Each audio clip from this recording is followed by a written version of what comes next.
The smell of burnt pine chokes the mountain air, but it's the signs along the roadways that announce the early end of the summer season at South Lake Tahoe.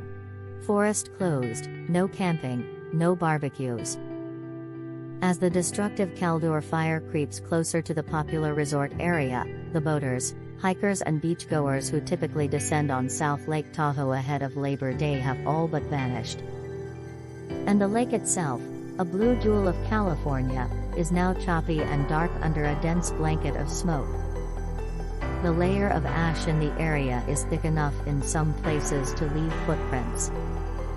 But it was only months ago that Tahoe offered an escape valve and relocation option for many during the COVID-19 pandemic, at one point becoming so overrun with tourists that officials wondered whether to ask people to stay away. "We were inundated with people earlier this year," said Tim Cain, who owns the Fresco and Freel Perk restaurants near Christmas Valley, now under an evacuation warning.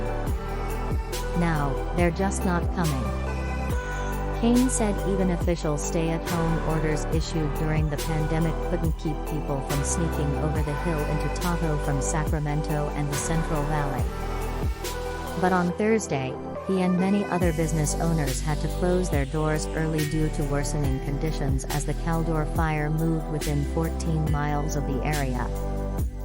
The smoke in the basin has gotten so thick, and the air quality so hazardous, that even Mike Papa, a 32-year resident who works at the Lake Tahoe Visitors Authority, said he had no choice but to advise people to stay away, a notion that runs counter to everything his office stands for.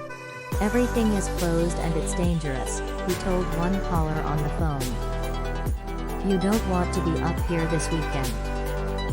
Tourism has long been a huge part of South Lake Tahoe's economy, and the pandemic supercharged everything, said Jarred Uppendahl, a realtor and lifelong resident of the area.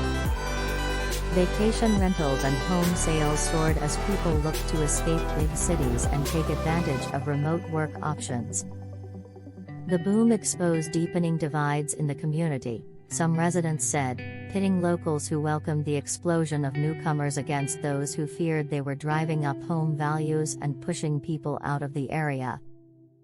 Yet there was little evidence of that boom Thursday, as Uppendahl and his family piled into their car and prepared to head out of town. "It's eerily quiet," he said. "This street is usually full of kids riding bikes and playing." Indeed, most houses in the quiet residential area off of Pioneer Trail were shut tight against the smoke, which seemed to grow thicker and more bitter by the minute. Officials have advised residents to stay inside with doors and windows shut to avoid the worst effects of the hazardous air. Many have already left. Some said the situation was becoming unsustainable for Tahoe's hospitality-based workforce, even before the smoke sent tourists scrambling.